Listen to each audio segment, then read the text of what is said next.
La 58e finale des Jeux du Québec, c'est oui, du sport, mais aussi de belles occasions de développer de nouvelles pratiques, comme le développement d'initiatives environnementales. Le comité organisateur a implanté pour cette édition un plan d'action de 41 éléments regroupés sous 8 catégories diversifiées. Que ce soit en parlant de la gouvernance, que ce soit en parlant du legs, que ce soit en parlant de la visibilité, justement, la gestion des matières résiduelles. Donc, plusieurs éléments là, qui ont été considérés, qu'on a réfléchi à ça avant même de planifier les grandes étapes de nos Jeux. Des îlots de triage comme ceux-là, il y en a près de 80 sur l'ensemble des sites d'hébergement et de compétition des Jeux.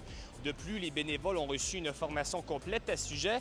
Tous ces éléments ont été réalisés en collaboration avec l'organisme Festival et événements verts de l'Estrie, le FEV. On a 3 services, donc le service d'accompagnement comme on a fait avec les Jeux, comme on peut faire avec d'autres entreprises, organisations. On a aussi la location d'équipements, comme je l'ai dit, mais aussi l'équipe verte.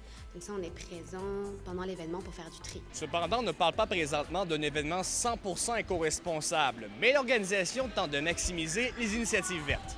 Dans le contexte des Jeux, versus les normes, c'est quand même assez difficile à la base de respecter ces éléments-là. Donc, ce qu'on s'est dit, c'est vraiment qu'on était pour en faire le plus possible. Les organisations dresseront un bilan complet des actions à la fin des compétitions.